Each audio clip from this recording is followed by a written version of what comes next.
keluarganya, jadi gak bisa on cam. Oke, Halo Kak. Uh, halo.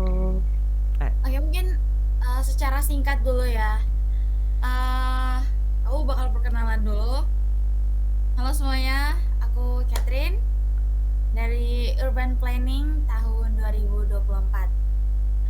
Oke, Kak, jadi malam hari ini kita akan podcast tentang tradisi membangunkan sahur di lingkungan kita sih sebenarnya, di lingkungan tempat tinggal kakak, karena memang pada malam hari ini kakak ya yang menjadi narasumber kita.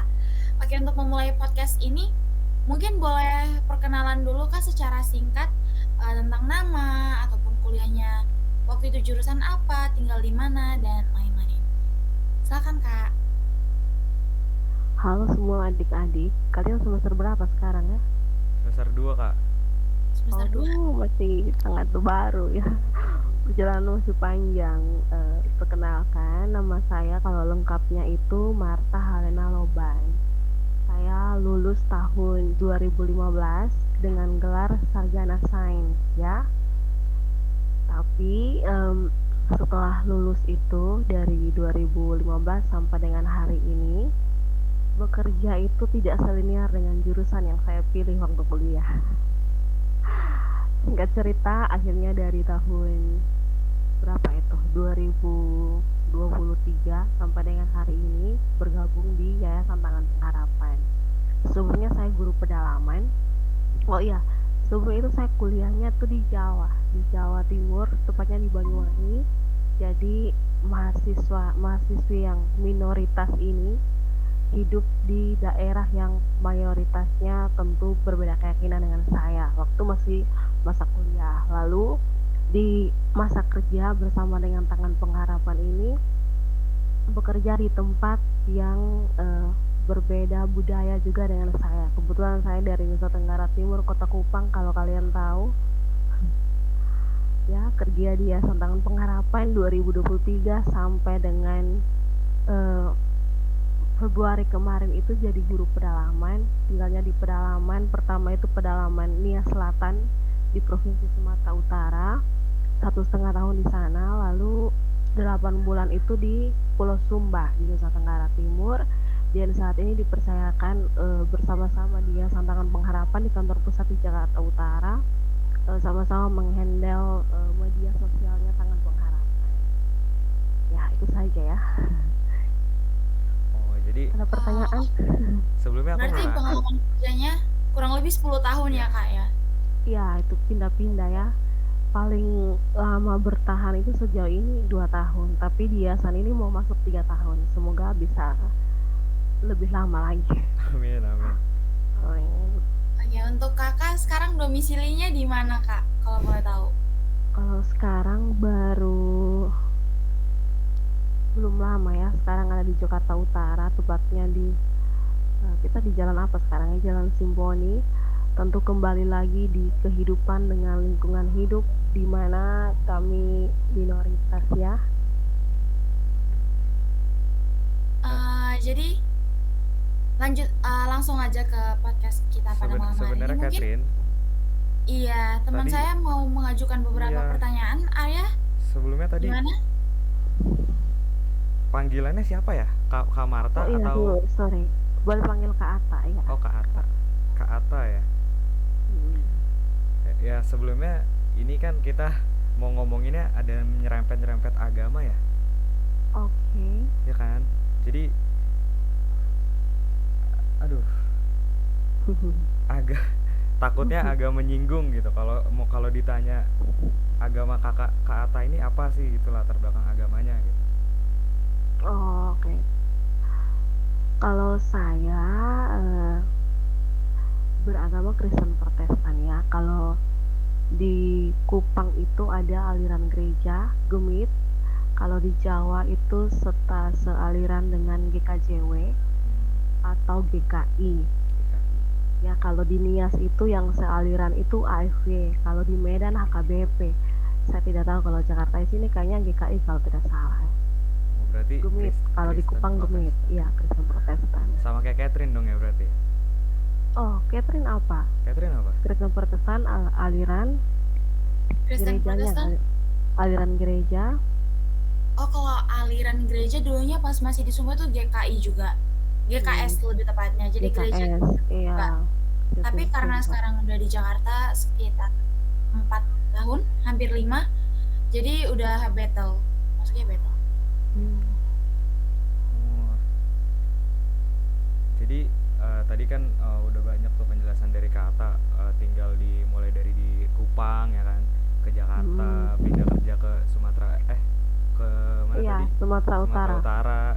Pasti kan teman-teman tempat tinggalnya itu beda-beda ya sukunya. Jadi Kak Ata ini ada nggak sih kayak temen yang memang dari beda beda suku agama gitu? Suku agama. Iya. Tentu saja ada ya, di Kupang juga ada, apalagi di masa kuliah itu kan saya tadi sempat bilang kalau saya kan kuliahnya di Banyuwangi kan. Mm-mm. Nah itu tentu saja kita harus berbaur dengan teman-teman yang eh, asli situ supaya kita juga bisa bersosialisasi dengan orang-orang situ. Nah tentu saja teman-teman yang dari Banyuwangi itu ada yang agama Islam, ada yang agama Hindu, bahkan ada yang tidak beragama sekalipun. Saya tetap berteman dengan mereka. Oh, jadi Iya. jadi relasi agamanya luas banget ya ini Kak Ata ini Iya, ya. luas. Karena belajar tentang agama mereka juga sebenarnya hal yang menyenangkan Iya, ya. iya, Hal yang iya, betul, seru, betul, betul. tambah informasi untuk kita. Jadi Kak Ata ini tahu lah ya, kita baru aja khususnya saya umat Muslim ya, habis Mm-mm. selesai menjalankan ibadah puasa gitu di Oh Ramadan. iya, selamat Idul Fitri. Terima kasih Kak. Ya, Jadi ya dengan banyaknya relasi Kak Ata nih, eh, yang Kak Ata tahu dari Ramadan itu ada apa aja sih kira-kira gitu? wih, em, saya duluan yang di Kupang dulu ya. Ah, iya, iya, boleh, Soalnya kan boleh. lahir besar di Kupang karena ada beberapa daerah yang saya menemukan hal-hal yang unik lah kalau mau dibilang. Kalau di Kupang itu kebetulan kan saya SD sampai SMA kan di sana. Hmm. Adalah beberapa teman yang memang aslinya Nusa Tenggara Timur tapi dia beragama Muslim. Setiap Lebaran itu, ini khususnya teman SMA saya ya, setiap Idul Fitri atau Lebaran itu dia selalu mengundang kami untuk ke rumahnya di pas hari H, hari raya Idul Fitri. Selain bersilaturahmi dengan orang tuanya, kami selalu disuguhkan opor, tapi bukan opor ayam, opor bebek. Kalau Oh. biasanya kan apa Idul Fitri kan apa identik dengan makanan itu opor ayam, kadang rendang kalau tidak salah ya. Hmm. Nah, jadi memang SD dan SMP itu adalah teman-teman yang Muslim, tapi tidak sedekat waktu kita SMA.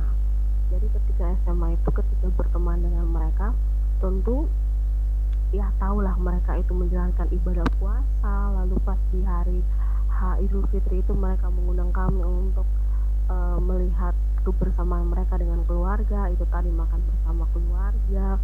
Teman saya juga bercerita kalau sebelum H-1 Idul Fitri itu mereka ada istilahnya, kalau istilah Batak itu mandok hatah, Manuk. kayak apa, masa saling maaf-maafan Ah, itu, iya, iya, saling iya. mengampuni, saling bercerita kesalahan yang dilakukan 1 tahun itu entah sengaja maupun tidak sengaja, dan saling memaafkan. Nah, ketika teman saya bercerita seperti itu, rupanya ada tradisi-tradisi atau kebiasaan-kebiasaan mereka yang tidak terlalu jauh berbeda dengan agama dan budaya yang saya anut begitu. Jadi kalau ditanya hal yang mungkin menurut saya ikonik dari Idul Fitri itu tadi makanannya, terus silaturahminya, kayak gitu gitulah. Terus kalau di Kupang, sekalipun kalian ya teman-teman yang beragama Muslim itu minoritas daerah Kupang, tapi Nusa Tenggara Timur itu terkenal dengan daerah yang tinggi toleransinya. Jadi ketika teman-teman yang apa merayakan Idul Fitri, merayakan ibadah puasa, bahkan di hari Idul Fitri itu kami yang adalah pemuda-pemudi Kristen ini selalu menawarkan diri untuk menjaga ketertiban lalu lintas saat mereka merayakan Idul Fitri di Kupang. Jadi hal yang saya ingat tentang Idul Fitri yaitu tentang makanannya, tentang bagaimana eh, kami sebagai orang non Muslim ini bertoleransi dengan perayaan yang mereka alami saat itu. Gitu sih. Nah, Oh. terus kalau misalnya di Banyuwangi waktu saya kuliah dan ketika mereka merayakan menunaikan ibadah puasa sampai merayakan Idul Fitri itu kan ada setiap hari itu pas masa sahur kan dibangunkan para bocil ya, sekelompok bocil. Jadi kami yang tidak ikut puasa ini ikut bangun, dan tentu kami tidak buka puasa, kami mungkin mengambil saat teduh lah. Jadi ada baiknya juga saat bulan puasa itu orang muslim, saat kami kuliah ya, orang muslim tidak hanya menunaikan ibadah puasa mereka, tapi kami juga orang Kristen dibangunkan untuk menyembah Tuhan kami begitu di jam yang sama gitu sih. Oh, berarti emang Kata ini ngerasain lah ya, apa namanya, kebangun pagi-pagi gara-gara Iya, di sahur. dipukul-pukul apa ya, mereka pukul galon kalau tidak Beduk salah, kah dikasih mungkin batu, galon, betul. dikasih batu, Iya sih, biasa dikasih gitu emang. batu. Kayak ini kan Anak di kecil, anak Banyuwangi kecil. kan agak kabupaten, agak di desa ya. Jadi kadang mereka pakai batu dalam botol, pokoknya ada sesuatu hal yang mereka bunyikan untuk membangunkan orang-orang. Tapi Seru sih. tapi dengan adanya itu Kata itu ngerasa keganggu nggak sih? Kayak lagi tidur kan enak-enak, tiba-tiba kebangun gitu kan, gara-gara berisik gitu. Tidak sih, maksudnya mungkin karena dari kecil tumbuh di daerah yang tinggi akan toleransi, hal itu tidak menjadi sesuatu yang mengganggu. Bahkan kita kadang juga ikut membangunkan orang-orang yang puasa. Oh, berarti Kata Selalu ini langsung kayak justru gitu. pernah ikutan bangunin sahur gitu ya? Iyalah, Oh. bahkan pernah untuk ambil ambil waktu untuk ikutan puasa juga dengan Oh. mereka. Coba-coba, coba-coba. Tapi dengan versi kami ya, kayak gitu lah. Kalau aman sih sejauh ini, ya kan kita menghargai ya, menghargai agama mereka. Kan kita juga tahu juga ini kan bulan puasa, pasti ada hal-hal tradisi yang sering mereka lakukan, dan saya rasa aman-aman saja sejauh ini, tidak merasa terganggu. Bahkan justru harus dibangunkan menurut saya, karena kan tidak semua orang mau dan mampu untuk bangun di jam seperti itu, bangun lagi mempersiapkan makan sahur dan sebagainya. Jadi merasa tidak terganggu lah, aman-aman. Oh, jadi justru malahan bukan ngeganggu, malah ikutan gitu ya. Iya. Ya Agak lain dong ya. ya pengetahuan baru juga ya buat aku ya. Karena emang emang aku sendiri tinggalnya kan emang di wilayah mayoritas gitu kan. Jadi Iya. jadi nggak tahu tuh ternyata umat agama lain pun pernah pernah ikut bangunin sahur gitu. Iya. Tapi di sepanjang kehidupannya Kak Ata nih, tempat tinggal pindah-pindah gitu kan, pernah pernah ngelihat atau tahu ada konflik gara-gara bangunin sahur gitu nggak sih? Mungkin terlalu berisik atau yang merasa terganggu banget lah gitu. Kira-kira pernah pernah ada denger gitu nggak sih? Hmm, ada sih sekali waktu saya ditempatkan di Nia Selatan di Sumatera Utara. Eh, di situ kalau mau dibilang kan kami memang mayoritas juga sama kayak Jepang lah. Daerah yang lebih dominan orang yang beragama Muslim, orang yang beragama Kristen. Nah, waktu itu kebetulan kan kami dari pedalaman ke kota, jadi nginap di kota dengan kondisi saat itu lagi bulan puasa. Mungkin karena memang adalah sekelompok anak muda saat itu yang lagi duduk dan memang dalam keadaan dikuasai oleh minuman beralkohol ya. Jadi ketika dibangunkan oleh, sebenarnya waktu yang dibangunkan itu bukan sekelompok bocil, usia dewasa lah waktu itu kalau tidak salah. Mungkin karena merasa diganggu ketentraman dan kenyamanan mereka saat kumpul-kumpul menikmati miras, itulah yang membuat mereka emosi dan akhirnya terjadi pertikaian, sedikit pertikaian, tapi dilarai oleh beberapa orang dewasa di situ dan akhirnya tidak berlanjut gitu. Kalau misalnya tidak dilarai mungkin terjadi hal-hal yang tidak diinginkan. Cuman itu sih yang saya lihat waktu di Nias. Kalau di Kupang sejauh ini aman, tentram. Oh, karena memang yang saya tahu juga di Kupang tuh emang toleransinya tinggi sih. Saya pernah Iya. pernah pernah baca gitu. Oh, saya pikir pernah ke Kupang. Oh, itu impian juga sih. Impian juga sih. Amin. Iya. Iya, karena emang emang ada suka artis ya ternyata dari Kupang. Dia cerita Oh, katanya emang di sana setoleransi itu gitu. iya. Aman. Soalnya tidak terus. Sejauh ini pun teman-teman saya yang beragama Muslim pun tidak pernah menceritakan hal-hal yang kayak orang-orang terganggu atau segala macam. Tidak ada sih sejauh ini. Iya. Oh, ya kata ini ada teman aku nih. Namanya Iya. Christopher. Dia baru masuk. Dia mau nanya sekarang. Oke, boleh. Halo Oke, Christopher. halo Kak. Halo. Iya. Ya perkenalkan, nama saya Christopher. Seperti dikenalin sama Arya. Mau nanya sih Kak, pernah nggak sih mungkin kayak kan seperti kita tahu tuh di Indonesia itu kayak ruang dialog antar umat beragama sangat kurang ya.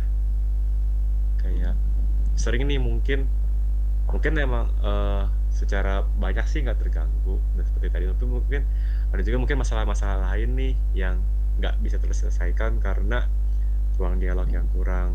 Kakak pernah nggak sih punya ruang dialog secara formal atau non formal gitu antar umat yang berbeda agama gitu Kak?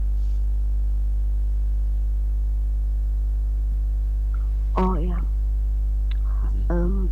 Ada sih pernah waktu itu kebetulan kan saya eh, punya pernah tergabung dengan komunitas di Kupang yang memang mm,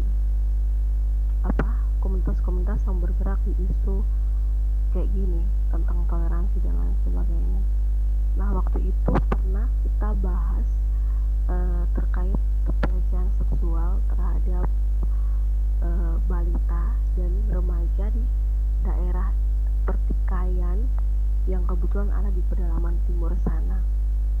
Nah waktu itu kami diundang atas nama gereja untuk berdiskusi bersama terkait dengan hal ini.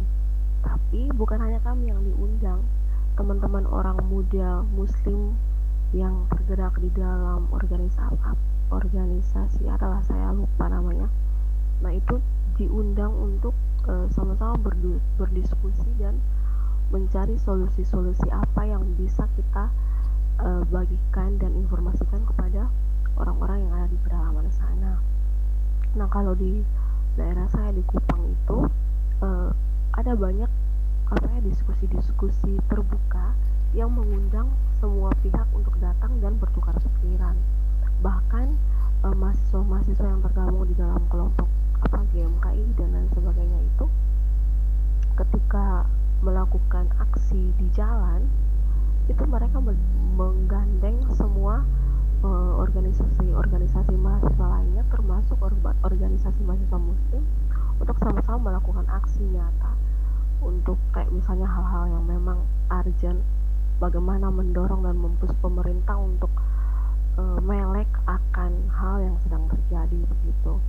Kalau selama saya hidup di Kupang itu terkait dengan diskusi publik dan mengundang semua pihak termasuk agama Muslim itu sering terjadi sih, bahkan apalagi di masa-masa sekarang dengan kasus yang mungkin kalian pernah dengar, kasus kepala kepolisian yang ada di Ngada sana mencabuli anak usia balita. Nah hal-hal seperti ini tuh sekarang jadi hal-hal yang disuarakan banyak orang, diadvokasikan banyak orang termasuk orang-orang muda Kristen maupun orang-orang muda Muslim dan orang muda beragama lainnya. Jadi di daerah asal saya itu kesempatan-kesempatan untuk bertukar pikiran dengan berbagai pihak itu sangat-sangat apa ya, sangat-sangat nyata adanya sih. Saya belum pernah eh, diposisikan di apa kesempatan yang kami tidak diberi ruang untuk menyampaikan aspirasi dan juga pihak agama lain. Sejauh ini ruang terbuka seperti itu sangat ini sih, masih kami rasakan Banyak ya, Kak? seperti ini. Iya. Mm-mm. Berarti kalau aku dengar-dengar dari cerita kakak, berarti sangat positif ya kalau Iya, ada ruang nah, tersebut. sorry, beda. Itu kalau di Kupang ya. Nah, waktu Oh, saya kuliah itu, saya kan kuliah kan di Banyuwangi. Nah, Banyuwangi itu kan kabupaten ya, bukan bukan dan itu masih tahun 2014 2015, bukanlah kabupaten yang mahasiswanya sudah cukup open minded pada waktu itu. Nah, waktu itu eh, keberadaan kami yang adalah kaum minoritas ini memang masih sedikit terasa ya. Tapi sejauh ini ada misalnya ada kegiatan kampus atau ada sosialisasi dan lain sebagainya, kami dilibatkan kok, kami masih. baik. Berarti sebenarnya sih kalau kita bisa bawa cara-cara dari Kupang ke Pulau Jawa itu mungkin kita bisa lebih baik mungkin ya di antara Ya, umat. benar sekali. Soalnya kayak kalau aku dengar-dengar juga lebih ke arah inisiatif dari masing-masing kelompok mungkin ya untuk Iya, memulai. tentang bagaimana mereka menghargai bahwa perbedaan itu sebenarnya kekuatan sih. Perbedaan itu sebenarnya batu loncatan untuk kita mengenal dan memahami budaya-budaya agama orang lain gitu, karena Orang lain. kita Indonesia kan majemuk kan, banyak sekali, dan itu sebuah kekayaan sebenarnya, dan tidak semua orang Indonesia itu punya pemikiran yang sama seperti itu. Sama. Iya. Ya, jadi tugas kita semua yang Masih menjadi PR ya berarti Kak. ya tugas kita semua yang sudah dibekali dengan ilmu dan pemahaman yang mumpuni, kesempatan kita untuk menjangkau lebih banyak orang bahwa toleransi itu indah loh, toleransi itu bukanlah hal yang membahayakan, kayak gitu gitulah. Oke. Oke, tapi nggak kerasa nih kita udah hampir 20 menit ya kita ngobrol dari tadi ya. Iya ya. Dan banyak hal baru gitu yang kita baru tahu gitu Par sebenarnya Par. Betul. Eh, mungkin sebelum kita menutup dari ke atas sendiri ada kata-kata lagi apa ya? Kata-kata Pesan, hari ini pesan gitu. Oh, ya, kata-kata hari Pesan juga dan boleh kan? kesannya gimana gitu. Atau pesan gimana? oh ya, mungkin ini kan kalian masih semester 2 kan. Em, Masih ada semester-semester lain yang harus kalian lewati. Kedepannya mungkin akan ada kesempatan-kesempatan kalian untuk praktek, atau dulu kami bilangnya kuliah kerja nyata, entah sekarang istilahnya apa saya tidak tahu. Kedepannya mungkin kalian akan bertemu dengan eh, orang-orang yang berbeda dengan budaya kalian, orang-orang yang berbeda dengan agama kalian.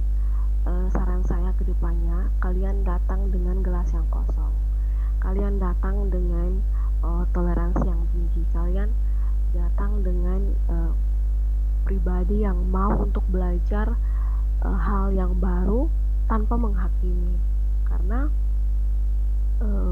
budaya kita dengan budaya orang lain itu sama-sama baik, sama-sama benar sesuai dengan tradisi, adat, budaya, agama kita dan lain sebagainya. Nah, kedepannya kalau misalnya kalian diberikan kesempatan untuk ada di lingkungan yang di luar zona nyaman kalian, lingkungan yang sangat kontras dengan daerah asal kalian, terimalah itu sebagai batu loncatan kalian menjadi pribadi yang lebih dewasa lagi dari hari ini. Itu saja sendiri dari saya. Terima kasih Kak Ata. Keren Emang banget ya Kak. Ada. Ini isinya daging semua nih Per, daging semua Per. Iya, nggak ada tulangnya kalau kata gue nih mah. Jadi Saya nggak ada tulangnya nih. Kak Ata, saya makasih banget dari saya pribadi, sangat membuka pikiran sih. Apalagi emang saya mau ke Kupang karena emang alamnya bagus, tapi dengar adanya toleransi yang sangat tinggi di sana, jadi makin mau gitu ke sana, mau ngerasain emang iya kayak gitu. Iya, harus rasakan sendiri ya. Harus rasakan sih kayaknya. Amin. Ya Amin, amin. Kan banyak tuh program pertukaran pelajar di Undana Kupang. Cari-carilah informasi biar Boleh bisa sih, boleh sih. Nanti kita Iya. cari. Ya. Oke. Mungkin silakan Catherine, silakan. Oke Kak, mungkin untuk podcast kita bisa sampai di sini aja. Terima kasih banyak buat sharing yang udah kakak kasih. Ya mungkin kita gak expect juga sebenarnya bakal sedalam itu dan bakal sedetail itu. Dan apa ya, yang ujung-ujungnya membuka pikiran kita semua gitu. Oh ternyata di Banyuwangi tuh kayak gitu ya. Oh ternyata kalau di Kupang tuh kayak gitu. Dan ini tuh benar-benar menurut kita ilmu yang berharga banget lah intinya. Doain kita semoga UTS ini bisa lancar, boleh dapat nilai yang bagus, semester kedepannya kita boleh melaluinya dengan baik dan dengan hati yang terbuka. Semoga Arya juga bisa ke Kupang nanti, Christopher juga kalau mau. Oke Kak, mungkin itu aja dari kita. Makasih ya Kak, terus semoga kedepannya kakak boleh sukses dalam pekerjaannya, Amin. boleh diberkati Tuhan juga dalam apa yang Amin. kakak lakukan. Amin, amin. Makasih ya, Oke. Kak. Makasih ya Kak. Mungkin dari teman-teman lain mau say thank you dulu sebelum Makasih, kita Kak. tutup podcastnya. Terima kasih Kakak dan Thank you semuanya. Kak. Terima kasih semuanya. Makasih.